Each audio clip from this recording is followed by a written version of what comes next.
안녕하세요. 저는 40대 초반 여자입니다. 여러분은 무엇을 삶의 1순위로 생각하시나요? 그 사건을 겪기 전엔 저도 돈이나 명예 같은 물질적인 것을 가장 먼저 생각하기도 했어요. 하지만 경악을 금치 못할 일을 직접 겪고 나니 세상에서 제일 중요한 건 돈도 아니고 명예도 아니고 바로 믿음과 사랑이더라고요. 모든 고통이 지나간 지금 전 세상에서 제일 믿고 사랑하는 남편과 서로를 위하며 행복한 삶을 살고 있답니다. 저희 부부를 이렇게나 끈끈한 사이로 만든 그때 그 사건 궁금하시죠? 충격적인 그 사건에 대해 들려드릴게요. 저는 정육점을 하는 부모님 밑에서 자랐어요. 아주 부유한 형편은 아니었지만 부모님과 저 세 식구 먹고 사는 데는 어려움이 없었죠. 하지만 고2 때 아버지가 교통사고로 손을 다치신 이후로 사정이 완전히 달라졌습니다. 아버진 사고 후유증으로 손을 떠셨고 정육점을 운영하기 어려워졌어요. 고기 손질은 아버지만 할 수 있었기에 어머니와 제가 할 수 있는 일이 없었죠. 저는 자꾸만 어려워가는 집안 형편에 큰 결심을 하고 말았습니다. 엄마, 저 대학 안 가고 바로 취업하려고요. 대학 가봐야 등록금도 비싸고 교재랑 생활비까지 하면 감당 못할 것 같아요. 어차피 대학교 졸업하고도 바로 취업할 건데 그냥 수능 안 보고 바로 일 시작할래요. 딸, 엄마 아빠가 능력이 없어서 미안해. 그래도 대학은 가야 하지 않겠어? 엄마가 돈을 좀 빌려볼게. 엄마 친구들한테 부탁하면 너 첫 학기 등록금은 구할 수 있을 거야. 아니에요, 엄마. 이미 빌린 돈 많잖아요. 나 정말 괜찮아요. 어차피 공부에 큰 뜻도 없고 그냥 빨리 돈이나 벌고 싶어요. 내가 돈 이만큼 벌어서 엄마 아빠 호강시켜드릴게요. 어머니는 제가 안쓰럽다며 눈물을 흘리셨고 그날 밤 아버지도 소주 한잔 하시며 남몰래 우셨다고 해요. 그렇게 저는 수능도 보지 않고 고등학교를 졸업하자마자 어느 공장의 경리로 취업을 하게 되었습니다. 아버지 사고 전까지 평범한 고등학생이었던 제가 갑자기 생계전선에 뛰어들려니 정말 힘든 일이 많았어요. 현희 씨, 오늘 저녁에 일정 없지? 오늘 야간 근무 좀 부탁해. 내가 맛있는 커피 한 잔 살 테니까. 네? 전 격리직인데 제가 왜 야간 근무를 해요? 그리고 매번 이렇게 부탁하시면 곤란해요. 아이, 부탁 좀 할게. 현희 씨가 나처럼 가정 있는 것도 아니고 애인이 있는 것 같지도 않은데 좀 도와줘. 그냥 기계 잘 돌아가는지 보고 있기만 하면 되잖아. 그럼 부탁할게. 공장 직원들은 제가 어리고 혼자라는 이유로 번번이 귀찮은 일을 떠맡겼어요. 가끔은 저 혼자 공장에 두고 자기들끼리만 저녁을 먹고 오기도 했다니까요. 그럴 때마다 서럽고 억울했지만 집에 계시는 부모님을 생각하며 참고 또 참았습니다. 부모님은 제가 밖에서 힘들게 일하는 걸 아시고 항상 미안해하셨어요. 그럴 때마다 저 하나도 안 힘들다며 걱정하는 부모님을 안심시켜드렸습니다. 제가 힘들고 약한 모습을 보이면 아마 부모님이 더 힘들어할 테니 말입니다. 그렇게 전 꾸역꾸역 힘을 내며 사회생활을 적응해 나갔습니다. 그러다 시간이 조금 흐른 후 지금의 남편을 만나게 되었어요. 남편은 말단 공무원으로 말이 없고 차분한 사람이었어요. 첫인상은 좀 자신감이 없어 보여서 실망했는데 같이 이야기를 나눠보니 사람이 속이 깊고 대화가 잘 통하더라고요. 제 말에 공감도 잘해주고 상대 이야기를 경청할 줄도 아는 사람이었죠. 남편도 제게 호감이 있어 보였고요. 현희 씨는 말씀을 참 재밌게 잘하시는 것 같아요. 저는 말재주가 별로 없거든요. 현희 씨처럼 말재주가 뛰어나신 분들 보면 참 부러워요. 동현 씨도 목소리가 좋으셔서 말씀하시는 걸 계속 듣게 되는걸요. 계속 대화하다 보니 동현 씨는 참 겸손하신 분 같아요. 아유, 아닙니다. 그냥 좀 숫기가 없는 편이라 그래요. 현희 씨가 편하게 대해주셔서 그래도 오늘은 좀 덜 긴장했네요. 남편은 말은 덜 긴장했다고 하면서 연신 이마에 흐르는 땀을 닦고 있었어요. 저는 왠지 그 모습이 귀여워 보여 이 사람을 조금 더 만나봐야겠다 싶었습니다. 그렇게 남편과 만남이 잦아지고 저희는 마침내 연인이 되었어요. 남편과 연애하며 이런저런 인생 이야기를 듣고 보니 남편이 왜 이렇게 자신감이 없는지 대충 알 것 같더라고요. 현이야, 놀라지 말고 들어. 우리 형이 변호사야. 나랑은 참 다르지? 난 말단 공무원인데 말이야. 또 그런 자신감 없는 소리 한다. 당신이 뭐 어때서? 공무원 되긴 뭐 쉬운 줄 알아? 물론 당신 형이 변호사인 건 대단하지만 그렇다고 형이랑 비교할 거 없잖아. 당신은 당신이고 형은 형이지. 정말 그렇게 생각해? 사실 어릴 때부터 난 형이랑 비교를 많이 당했거든. 형은 공부도 잘하고 친구도 많은 사람이라 늘 칭찬만 받았고 그에 비해 난 공부도 못하고 내성적이어서 늘 혼나기만 했어.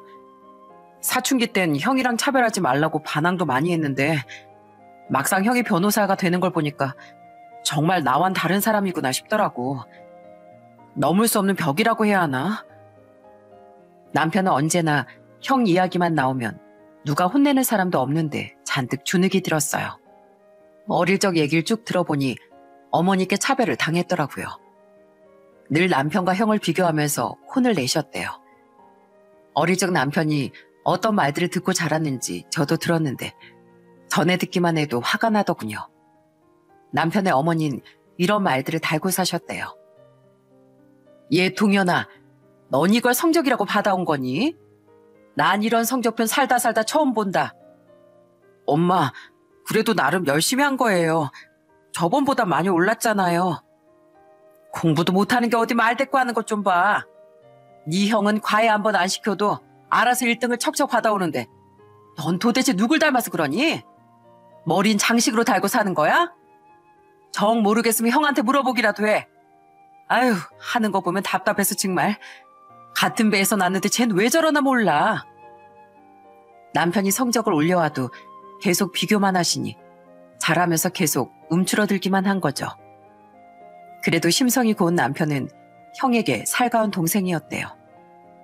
남편의 형이 집에 친구들을 잔뜩 데려오는 날이면 남편이 먼저 라면도 끓여주고 과자 심부름도 했답니다.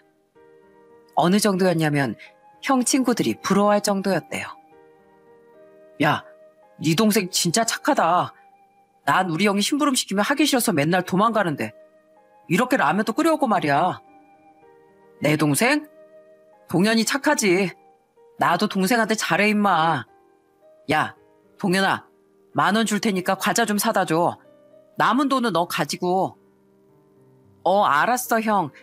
형 좋아하는 과자로 사오면 되지? 고맙다 내 동생. 그래도 다행히 형제 사이 나쁘지 않았나 봐요. 하지만 남편 어머니의 비교가 날이 갈수록 심해졌고 남편은 이 집에서 계속 살려면 공부를 해야겠다 싶었답니다. 하지만 공부에 큰 소질이 없던 남편이 갑자기 형처럼 좋은 성적을 받아오긴 쉽지 않았죠. 시모는 조롱에 가깝게 남편을 타박했고요. 아니, 공부한다고 날마다 밤새고 도시락을 2개씩 싸들고 다니면서 이걸 그 결과라고 받아온 거야? 난 또 전교 1등이라도 하는 줄 알았네. 네 형은 놀 거 다 놀고 잘 거 다 자면서도 매번 전교에서 노는데 넌 언제 형 따라갈래? 엄마, 제가 동현이 공부 좀 도와줄게요. 너무 혼내지 마세요. 얘도 열심히 한다고 한 건데. 아이고, 우리 착한 큰아들. 그래, 네가 과외 좀 해줘라. 엄마가 용돈 많이 줄게. 너 형 말 잘 듣고 무조건 형만 따라해. 알겠어? 그래도 반이나 따라잡을까 모르겠지만. 남편은 어머니의 차별 속에서도 정말 악착같이 공부했습니다. 그 사이 형은 유명대학 법대에 진학했고 남편 집안에서 장남의 위상은 정말 하늘을 찔렀다네요. 남편 어머니는 남편 형에게 그저 공부만 하라며 다달이 엄청난 생활비를 보냈고 사법고시를 준비할 땐 날마다 직접 도시락을 싸들고 가서 옆에서 밥을 떠먹였대요. 그렇게 온 가족의 관심이 형에게 집중되었을 때 남편은 고졸 특별채용으로 구급 공무원에 당당히 합격했습니다. 엄마, 저 합격했어요. 합격했다고요. 저도 이제 공무원이에요. 그동안 정말 열심히 공부했는데 이제야 빛을 보나 봐요. 뭐? 그게 정말이냐? 어디 보자. 공무원 합격증. 에이, 근데 9급이야? 9급이면 완전 말단 아니냐. 난 또 7급이라도 되는 줄 알았네. 그래도 뭐 축하한다. 학교 졸업하고 대학이나 갈 수 있으려나 했는데 역시 내 아들이 맞긴 한가 보네. 오늘 네 형도 불러다 외식이나 하자꾸나. 남편은 그날 먹은 고기가 그때까지 가족끼리 한 외식 중에 제일 맛있고 기뻤다고 해요. 남편은 그렇게 공무원이 되었고 남편의 형도 아주 장기간의 사법시험 준비 끝에 변호사가 되었습니다. 사법시험에 합격하는 날 남편의 어머니는 동네마다 플랜카드를 걸고 동네 잔치까지 열었다고 하네요. 동네 아주머니들을 다 모아두고 입이 마르도록 형 칭찬을 해서 듣고 있던 남편 얼굴이 다 빨개질 정도였답니다. 아니, 우리 큰아들이 사법시험에 합격했다니까. 그 어렵다는 사법시험을 말이야. 내가 이제 죽어도 여한이 없어요. 우리 큰애가 어릴 때부터 그렇게 공부를 잘하더니 귀엽고 큰일을 해냈네. 이제 두고 봐. 아마 우리나라에서 제일 돈 잘 벌고 제일 유명한 변호사가 될 테니까. 아유, 동민 엄만 정말 좋겠네. 아니, 그 작은 아들도 공무원이라며? 아들 둘 다 나란 일을 하게 됐네. 비법이 뭐야 대체? 우리 둘째? 뭐 그래, 걔도 공무원이긴 하지. 아무튼 우리 첫째가 말이야. 학교 다닐 때도 공부하란 잔소리 한 번은 안 했는데 알아서 공부하고 알아서 예습 복수까지 다 하는 애였다니까. 옆에서 음식을 나르던 남편은 그 소리를 다 듣고도 엄마가 얼마나 좋으면 저러실까 싶어서 그날은 서운해하지도 않았대요.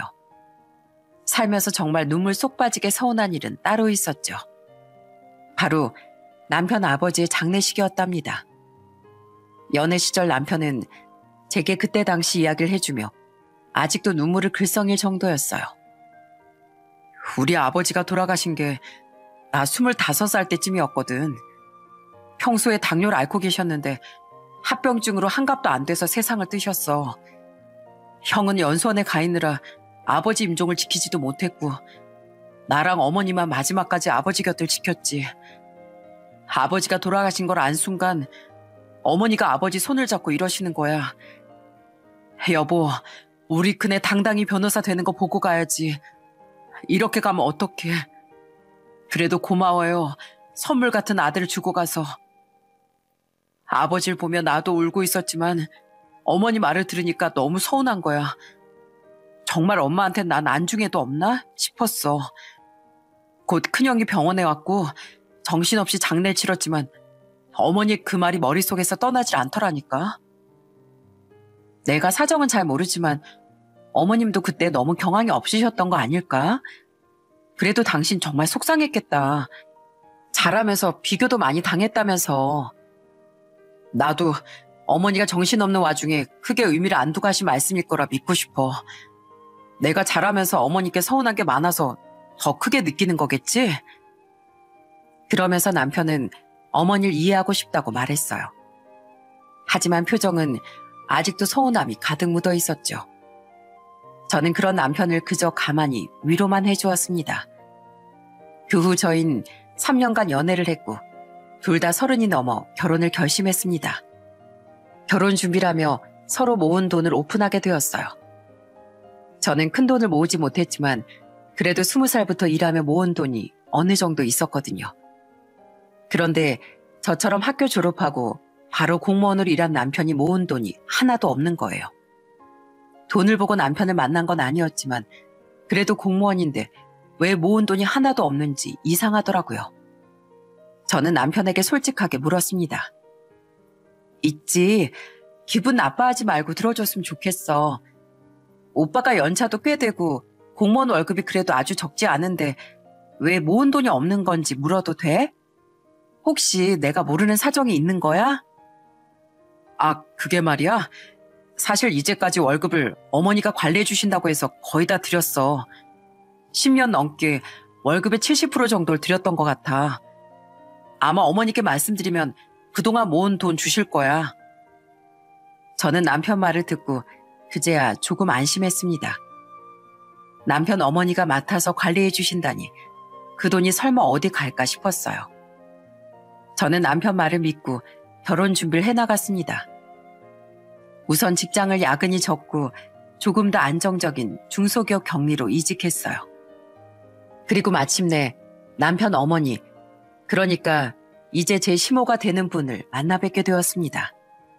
시모는 인상이 아주 강하고 날카로웠어요. 하지만 제 걱정과 달리 절 따뜻하게 맞아주셨죠. 어머님, 처음 뵙겠습니다. 김현이라고 합니다. 오빠한테 말씀 많이 들었어요. 그래, 반갑다. 먼 길 오느라 배고프지? 얼른 식사부터 하자꾸나. 시모는 상다리가 휘어지게 진수성찬을 차려주셨어요. 요리를 잘하신다더니 그 말이 사실이었는지 정말 맛있더라고요. 특히 겉절이가 정말 예술이었죠. 어머님, 이 겉절이 정말 맛있어요. 아삭아삭하고 시원한 게 이때까지 먹어본 겉절이 중에 제일 맛있는 것 같아요. 정말? 그렇게 말해주니까 기쁘네. 결혼하고 나면 내가 어떻게 담그는지 알려줄게. 그때 다 배워가. 감사해요, 어머님. 근데 제가 아무리 배운다고 해도 어머님 솜씨를 따라잡을 수 있을지 모르겠어요. 하다 보면 다 하게 돼 있어. 난 뭐 처음부터 잘했었겠어? 내 말만 잘 듣고 부지런히 배워도. 시모가 하도 단호하게 말씀하셔서 저는 그냥 알겠다고 하고 말았습니다. 그 후로도 시모를 몇 번 더 만났는데 그때마다 음식을 배우라는 둥, 살림을 배우라는 둥 자꾸 그런 말씀을 하시더라고요. 살림은 어른한테 배워야 제대로 배우는 거야. 생각 같아선 몇 년 같이 살면서 가르치고 싶은데 요즘 애들은 그럼 싫어하지? 그래도 직장 관두고 여유 생기는 대로 자주 시댁에 와서 배우고 또 배워라. 네? 어머님, 저 직장 관둘 생각 없어요. 이직한 지 얼마 안 되기도 하고 계속 일할 생각이에요. 뭐? 그럼 애는 언제 가져서 어떻게 키울 생각이냐? 설마 애 낳고도 직장 생활을 계속 하겠다고? 어머님, 요즘 회사마다 육아휴직 제도가 잘 돼 있어요. 아이 낳고도 충분히 일할 수 있어요. 그러니까 걱정 마세요. 그러냐? 작은 회사 격리라고 해서 그런 복지를 써먹을 수 있으려나 했는데 뭐 그렇다면 잘 됐구나. 근데 월급 얼마 되지도 않을 텐데 관두는 게 낫지 않겠니? 받아봐야 얼마나 받는다고. 듣고 보니 시모는 제 직장을 영 못마땅해 하시는 것 같았어요. 그래도 요즘 같은 세상에 혼자 벌어서 아이 키우고 살 수 있나요? 저는 직장 생활도 열심히 하고 결혼 준비도 열심히 해나갔죠. 상견례도 별탈 없이 마치고 이제 정말 큰돈이 나갈 때가 되어서 남편과 함께 시모를 찾아뵀습니다. 엄마, 그동안 제가 맡긴 돈은 언제쯤 주실 수 있어요? 이제 저희도 집도 얻어야 하고 돈 들어갈 때가 많아서요. 지금까지 예식장 예약이나 다른 비용을 전부 현이 돈으로 썼어요. 이젠 주셔야 할 것 같아요. 돈? 무슨 돈 말이냐? 내가 돈이 어디다고 돈 달란 소리를 해? 무슨 돈이냐뇨? 제가 그동안 월급 받은 거 거의 다 드렸잖아요. 농담하지 마시고 이제 저 주세요. 아, 그 돈 말이야? 난 또 무슨 소리 하나 했네. 넌 어련히 내가 안 줄까 봐 이렇게 빚쟁이처럼 찾아와서 독촉하는 거야? 조만간 돈 찾아줄 테니까 걱정 마라. 시모는 그 돈을 곧 줄 생각이었다며 도리어 화를 내셨어요. 저와 남편은 시모의 말만 철석같이 믿고 있었죠. 마음에 드는 집을 발견하고 가계약까지 걸고 온 상황이었거든요. 시모가 남편 돈을 돌려주면 잔금일에 맞춰 입금할 계획이었어요. 하지만 저희가 돌려받은 돈은 충격적인 액수였습니다. 공이 하나 빠진 건가 싶어서 몇 번이나 다시 세어보았다니까요. 엄마, 이건 1,000만 원이잖아요. 왜 1,000만 원 뿐이에요? 제가 10년도 넘게 들였잖아요. 설마 그 돈 다른 데다 쓰신 거예요? 남편이 조금 언성을 높여 얘기하자 시모가 곤란해하며 머뭇거리더라고요. 아들, 진정하고 이 엄마 말 좀 들어봐라. 사실 네 형 작년에 변호사 사무실을 개업했잖니. 하도 급해서 거기다가 좀 썼다. 네 형같이 유능한 변호사가 언제까지 남의 사무실에서 월급쟁이로 있긴 아깝잖아. 그래서 내가 좀 도와줬어. 어머니, 그럼 미리 말씀을 해주셨어야죠. 이제 와서 딸랑 1,000만 원 내밀면서 이러시면 전 어떡하라고요. 형도 그게 제 돈이었다는 거 알아요? 사무실을 당장 팔든 뭐라든 그 돈 당장 돌려주세요. 아니면 형 사무실로 제가 찾아갈 테니까요. 아이고, 안 그러도 내가 왜 이렇게 화를 내. 내가 그 돈은 꼭 갚아줄 테니까 진정해라. 네 형 중요한 일 하는데 그런 일로 사무실에 막 찾아가고 그러면 안 돼. 엄마가 대출을 받아서라도 몇 년 안에 다 돌려줄 테니까 한 번만 넘어가다오. 어? 저는 옆에서 그 말다툼을 듣고 있었는데 정말 황당하고 기가 막혔어요. 아무리 엄마라지만 상의도 없이 큰아들에게 그 돈을 다 줬다는 게 말이 되나요? 하지만 시모는 무릎이라도 꿇을 기세로 계속 사정사정을 했고 남편은 속상한 마음에 본인 머리를 다 쥐어뜯더라고요. 아들, 며느라, 내가 둘 결혼하는데 절대 지장 안 가게 할게. 그러니까 큰일하는 형, 동생이 한번 도와줬다고 생각해 줄 수는 없을까? 네 형이 사무실 잘 되면 너한테 제일 먼저 보답할 거야. 그러니까 아까워하지 말고 형제끼리 서로 돕고 사는 거잖니. 엄마, 보답이 중요한 게 아니라 엄마가 저한테 상의 한마디 없이 제 돈을 썼다는 게 문제인 거예요. 모르시겠어요? 제가 형한테 쓴 돈 아까워서 이러는 것 같아요? 저도 이제 나이 먹을 만큼 먹었고 언제까지 집에서 무시받던 둘째가 아니라고요. 엄마가 지금 얼마 가져가신 건지 알긴 아세요? 알았다. 그래, 알았어. 내가 무조건 잘못했다. 돈은 꼭 갚아주마. 날 봐서라도 한 번만 이해해 줄 수 없겠어? 저희는 싹싹 비는 시모를 더 추궁할 수 없었고 결국 남편이 공무원 대출을 한도까지 받아 집 계약을 마무리했어요. 물론 대출에 따른 이자까지 시모가 몇 년 안에 다 돌려주신다는 확답을 받았고요. 이렇게 결혼 전에 잡음이 심했는데 제가 왜 남편과 결혼을 진행했는지 궁금하실 겁니다. 제가 결혼을 깨지 않은 단 하나의 이유는 남편의 사람 됨됨이 때문이었죠. 남편은 결혼 전부터 저희 부모님을 만날 때면 제 아버지의 손을 꼭 잡고 나란히 걷곤 했어요. 아버지가 손에 잔떨림이 계속 있어서 언제나 주머니에 손을 넣고 걸으셨거든요. 남편은 겨울에 빙판길에 넘어지기라도 하실까봐 걱정된다며 언제부턴가 아버지의 손을 잡고 걷더라고요. 아빠, 사위랑 이렇게 손잡고 걸으니까 어때요? 어색하진 않아요?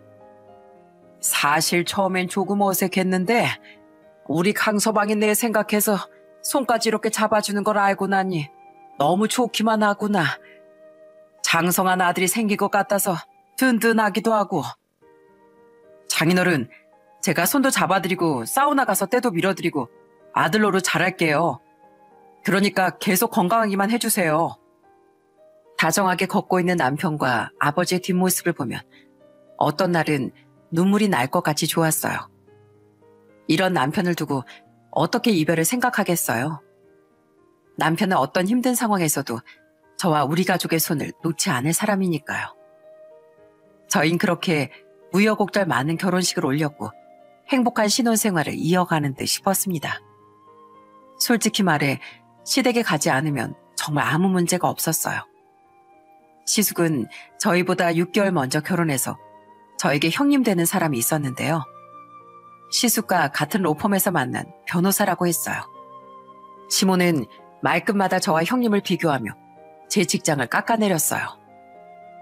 난 우리 큰아들하고 첫째 며느리만 보면 밥 안 먹어도 배가 불러.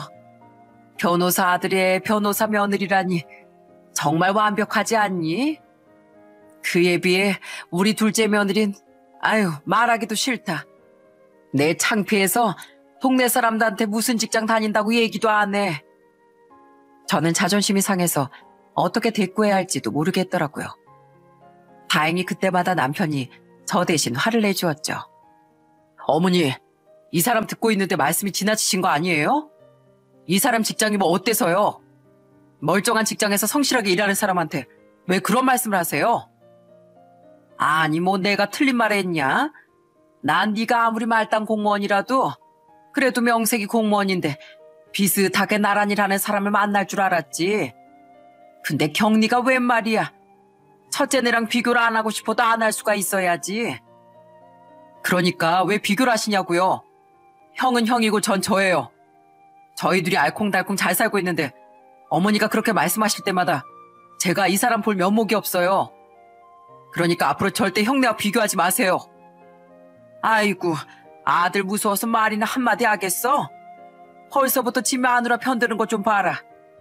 결혼하면 아들이 아니고 하며느리 남편이라더니 이래서 자식 키워봐야 소용 하나도 없지. 남편이 제 편을 들어주어 너무나 고마웠지만 시모의 차별은 거기서 끝이 아니었어요. 저는 시댁에 무슨 일만 있으면 회사의 눈치를 보며 휴가까지 내서 와야 했는데 형님은 바쁘다는 이유로 코빼기도 안 보여도 면제가 되더라고요. 시모는 오히려 먼저 나서서 오지 말라며 형님을 배려해줬어요. 그래. 우리 변호사 며느리 아유 바쁜데 뭘 와. 오지 말고 너 일 봐라. 뭐? 돈을 보냈다고? 괜찮다니까 그러네. 제사야 둘째하고 나하고 하면 되지. 그래 고맙다. 둘째 바꿔달라고? 알겠다. 예, 네 형님 전화다. 와서 받아라. 저는 하던 설거지를 내려놓고 급하게 전화를 받았어요. 동서, 번번이 미안해서 어떡해? 혼자 또 고생하겠네. 아니, 내가 꼭 가려고 했는데 급한 사건이 들어와서 이게 또 나 없으면 안 돌아가는 일이거든. 아, 동선 잘 모르겠구나? 아무튼 매번 미안하게 됐어. 형님, 일 너무 열심히 하시는 거 아니에요? 다 저희 남편 돈 갚아주시려고 그러는 거죠? 그러는 거면 오히려 제가 감사하고요. 건강 챙겨가면서 일하세요.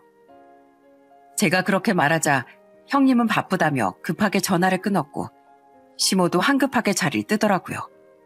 시모고 형님이고 돈 얘기만 나오면 말을 돌리기 급급했어요. 그렇게 결혼한 지 2년이 흘렀습니다. 그날 저는 아침부터 몸이 너무 좋지 않아 회사에서 조퇴까지 하고 집에서 쉬고 있었어요. 남편도 대체 휴무일이라 마침 집에 있었는데 제가 식은땀까지 흘리며 아파하자 계속 옆에서 병간호를 해주었어요. 여보, 열이 많이 나는데 수액이라도 맞아야 하는 거 아니야?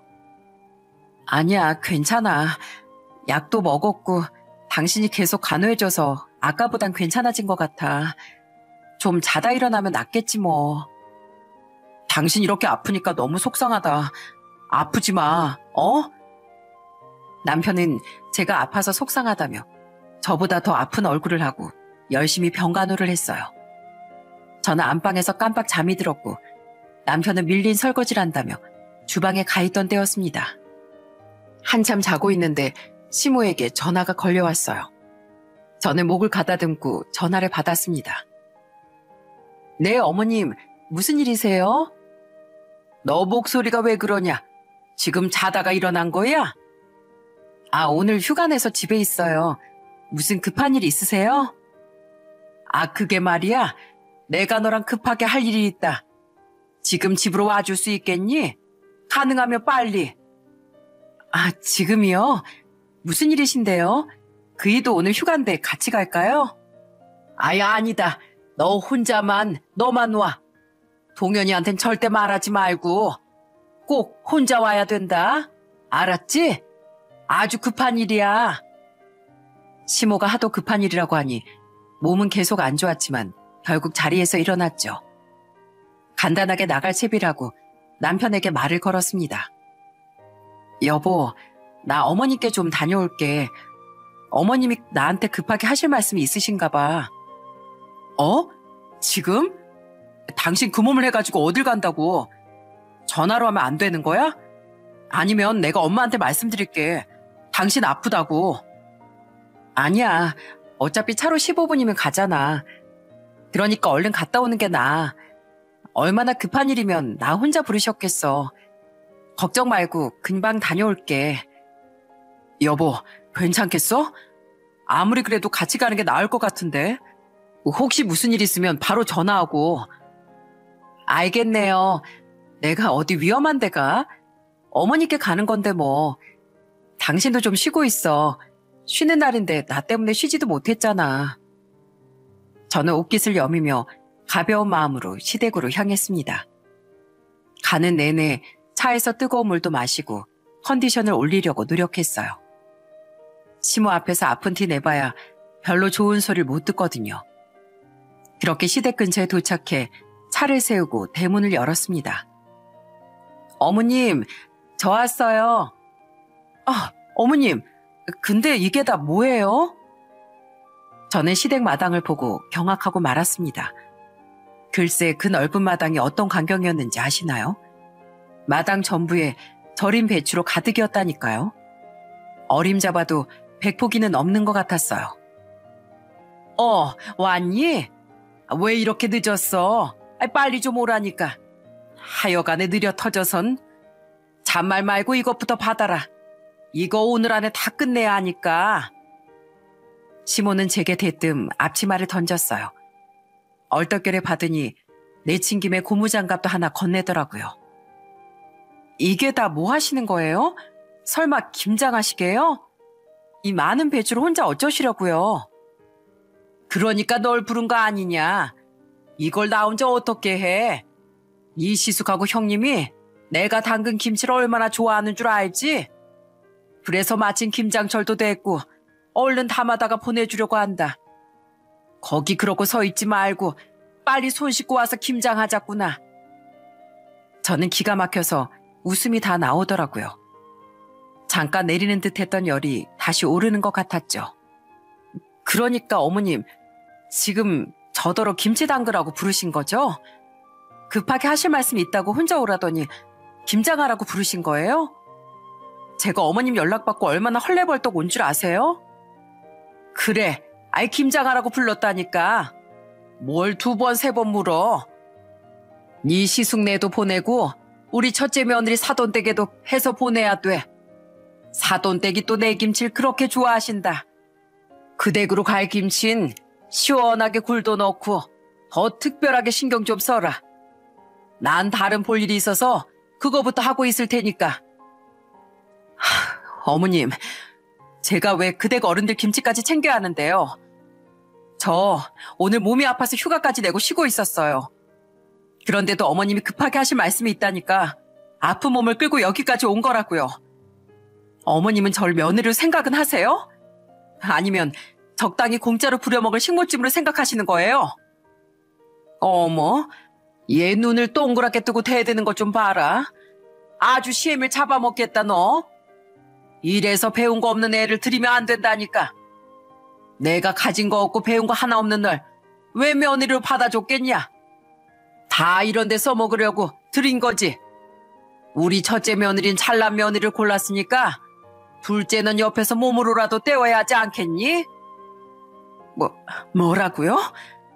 어머님 저 처음 만났을 때부터 자꾸 요리 배워라 살림 배워라 하시더니 그게 그 뜻이었어요?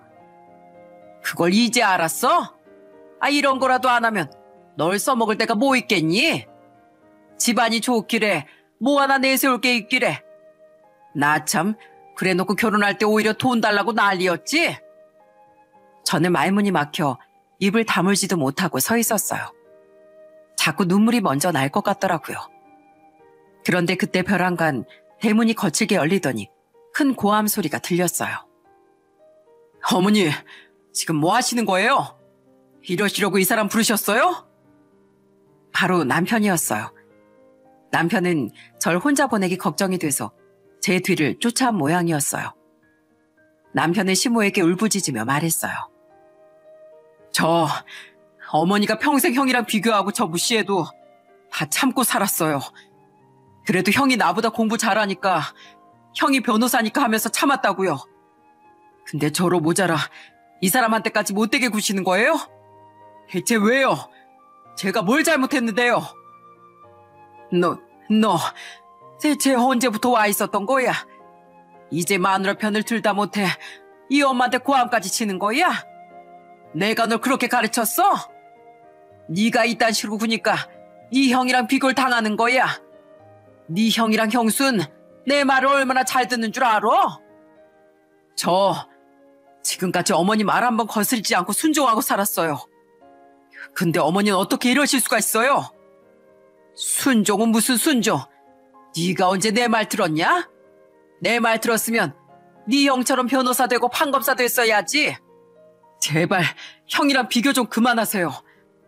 전 뭐 바보라서 이때까지 참고 산 줄 알아요? 다 엄마 불쌍해서 참은 거예요.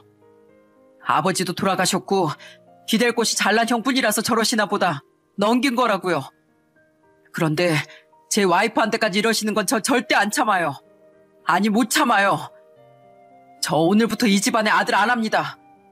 어차피 저 아들이라고 생각도 안 하셨죠? 잘 됐네요. 저도 부모 형제 없다고 생각하고 연 끊고 사렵니다. 제가 결혼 좀 아껴둔 돈은 좋은 말 할 때 돌려주시는 게 나을 거예요. 이제 서로 남남이니까요. 뭐야? 그 돈 내가 썼냐? 내가 썼어? 한이영 변호사 사무실 개업 때 쓴 거라니까.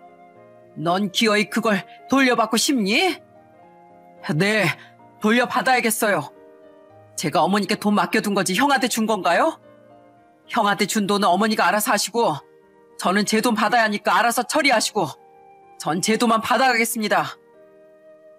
남편은 시모에게 그동안 쌓였던 말을 토해내듯 외치고 옆에 서 있던 제 손을 잡아 끌었습니다. 여보, 가자. 이제 다신 여기 올 일 없을 거야. 어머니, 다신 저희 볼 생각하지 마세요. 그렇게 저희는 시댁 대문을 나섰고 저희 뒤로 시모의 외침이 메아리처럼 들려왔어요. 야, 어디가? 이 많은 배추는 어떡하라고? 거기 안 서? 이 못된 거사. 이미 사돈 어른 댁에 김치 보낸다고 다 말해놨단 말이야. 당장 돌아오지 못해? 저는 남편 손에 이끌려 차에 올랐습니다.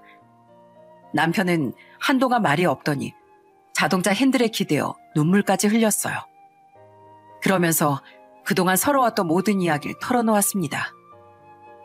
가끔 난 미운 오리 새끼인가 했어.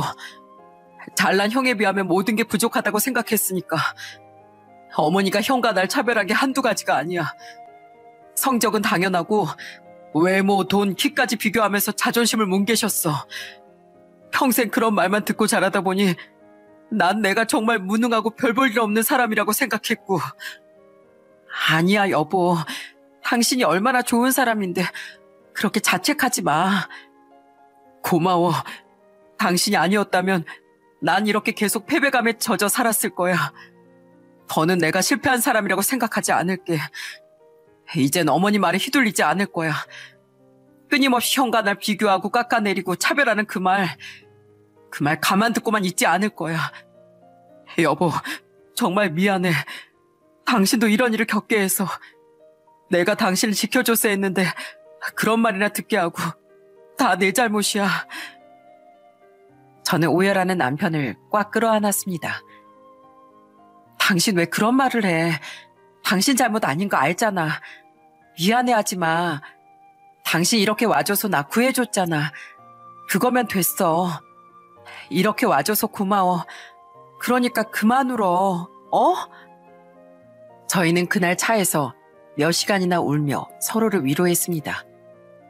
저희 부부가 집에 돌아온 건 늦은 밤이 다 되어서였어요. 둘 다 하도 울어서 퉁퉁 부은 눈을 하고 지쳐서 누워 있었죠. 그때 남편 전화가 울리기 시작했습니다. 바로 시숙이었어요. 시숙은 남편이 전화를 받자마자 욕설을 퍼붓더라고요. 야, 나 엄마한테 다 들었어. 이 싹수도 노란 게 어디 엄마한테 그런 소리를 하고 인연 끊겠다는 말을 해? 너 제정신이야? 고작 고졸 공무원인 주제에 네가 뭐 잘난 것 같아? 아니, 엄마가 김치 담그기 힘들어서 할 일 없는 며느리 좀 불렀다고 그게 그렇게 잘못이야? 솔직히 말해서 네 와이프 하는 일이 뭐가 있는데? 그딴 천한 직업 가지고 꼴에 일한다고 까부는 거야? 변호사 일하는 네 형수도 아무 말 안 하는데. 평소에 젠틀한 척하던 시숙도 이럴 때 막말을 쏟아붓는 거 보니 역시 시모의 아들이었네요. 남편은 시숙의 말을 듣자마자 그날 처음으로 시숙에게 반말까지 하더라고요. 야, 너 내가 형하고 따르니까 내가 웃음냐? 너 딱 기다려.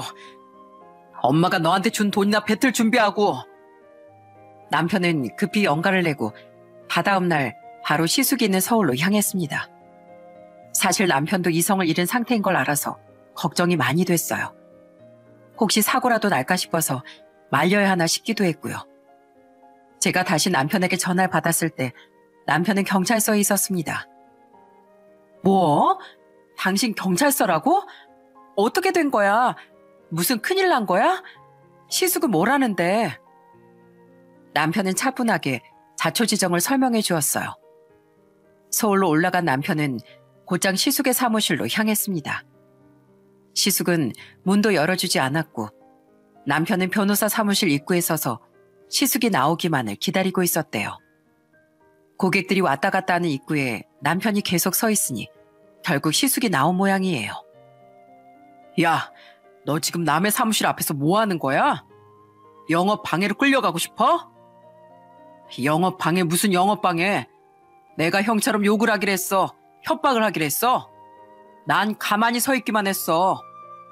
그러니까 더 안 좋은 걸 보기 싫으면 당장 내 돈 내놔. 난 돈 받을 때까지 단 한 발자국도 못 움직이니까. 무슨 네 돈? 난 엄마가 준 돈으로 차린 거야.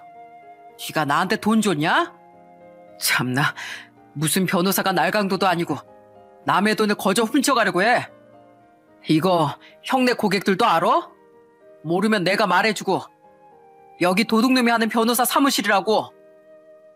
시숙은 남편의 말에 격분해 결국 주먹을 휘둘렀고 남편은 두어 대 맞고만 있었대요.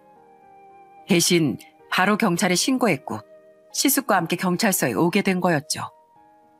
저는 남편 전화를 받고 곧장 2시간 거리의 서울로 향했어요. 제가 서울에 도착했을 때 남편은 병원에 가 있었어요. 시숙에게 맞아서 눈가에 상처가 깊었는데 그 얼굴을 보니 정말 속상하더라고요. 하지만 남편은 생각 이상으로 똑똑한 사람이었어요.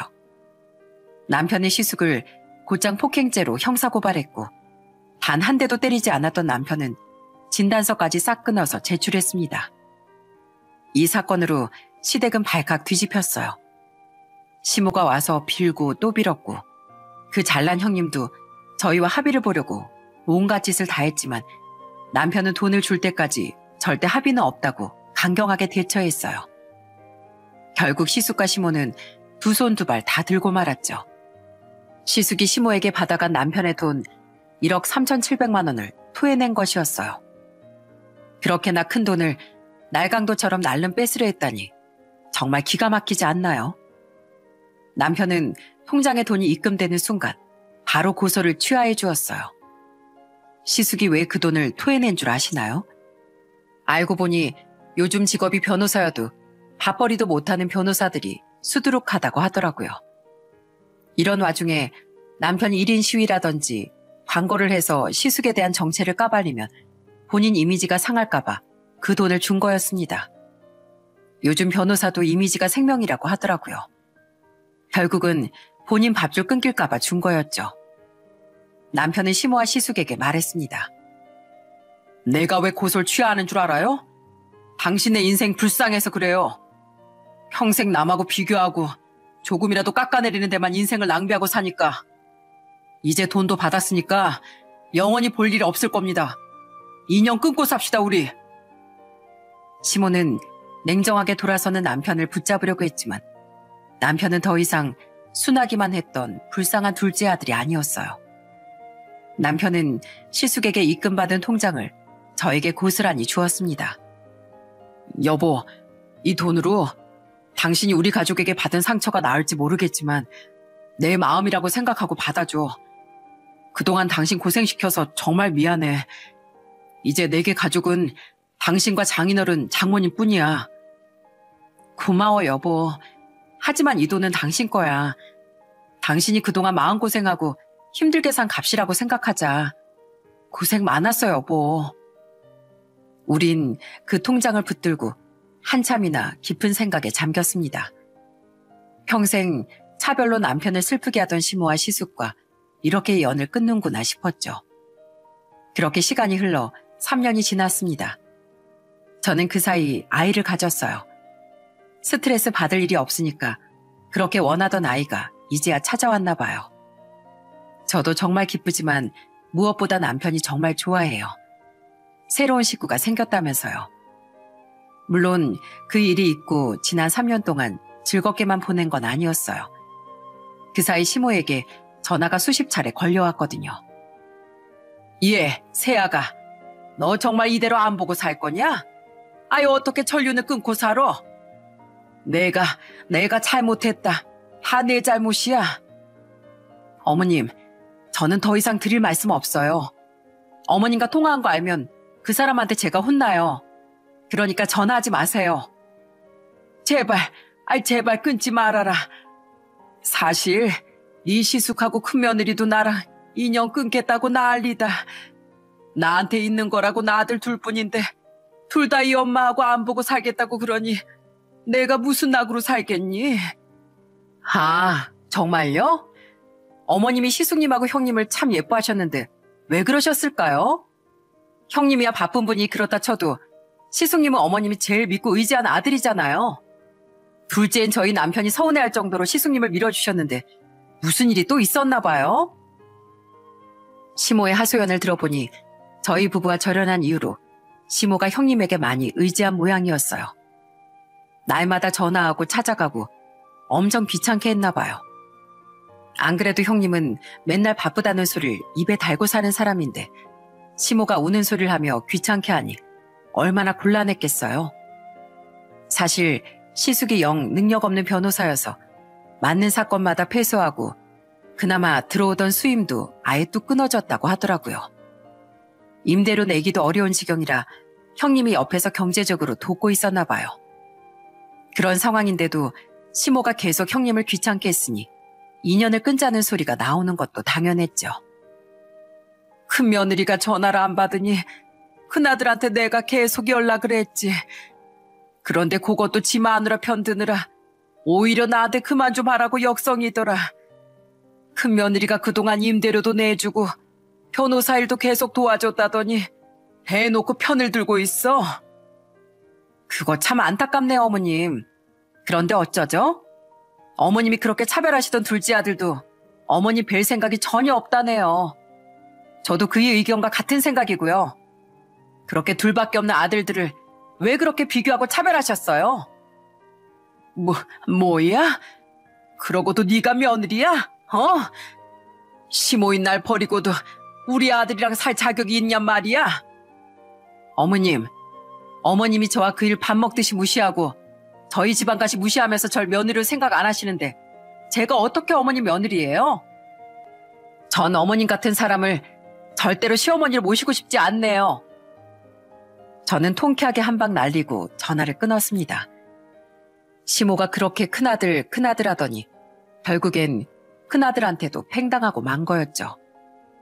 결국 아들들을 차별한 대가로 시모는 큰아들 작은아들 할 것 없이 버림받아 아마 말년이 좀 꼬일 것 같습니다. 자업자득이라는 생각이 들었어요. 시댁 식구들의 소식을 듣고 또 1년이 흘러 저는 무사히 건강한 아이를 낳았고 친정 어머니의 도움으로 열심히 육아 중이랍니다. 친정 어머니 아버지가 손주를 어찌나 예뻐하시는지 기저귀 갈 때도 옆에 와서 도와주신다니까요. 엄마, 아무리 예쁜 손주라지만 기저귀 갈 땐 조금 비위상하지 않아요? 난 내 자식인데도 가끔 힘들어요. 아이고, 비위가 왜 상해. 밥 잘 먹고 잘 누기까지 해서 예쁘고만. 난 우리 손주가 뭐래도 다 예뻐. 누굴 닮아서 이렇게 예쁘나 몰라. 아주 손주 바보가 다 되셨다니까요. 저는 우리 아이를 보며 항상 다짐해요. 아이에게 경쟁과 비교를 가르치기보단 자신을 사랑하고 현재를 충만하게 누리는 방법을 알려주겠다고요. 남편도 역시 아이에게 욕심을 부리기보단 하고 싶은 일을 열심히 하는 몸도 튼튼, 마음도 튼튼한 아이로 기르고 싶대요. 저도 같은 마음이고요. 옛날 어느 속담에 이런 말이 있대요. 현명한 사람일수록 다문 입을 가지고 있다. 정말 현명하고 똑똑한 사람이라면 남과 비교하기보다 묵묵히 자신의 일을 열심히 해나가는 사람이겠죠. 저는 시모와 시숙의 일을 거울로 삼고 항상 겸손하고 우직하게 살려고 노력하고 있습니다. 오늘 제 사연이 지금 이 사연을 듣고 계실 여러분께 조금이라도 도움이 되었으면 좋겠네요. 지금까지 제 사연 들어주셔서 정말 감사합니다.